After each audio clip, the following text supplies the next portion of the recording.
Hi guys, are you interested in how add remove magnification on your ZTE Blade A73? If yes, today I will show you how to do it. Our first step to do that is from main menu we must go to the settings. In it we look for features and accessibility in it. Now we have our magnification. To turn on it we press there and we must switch on. Confirm I got it, and we have our magnification icon, which position we can easily change by tap and change position. To zoom our screen we tap on it and tap on screen. We can change position of our zoom by using two fingers and scrolling on our screen.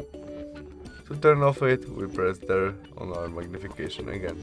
That's all, see you, bye!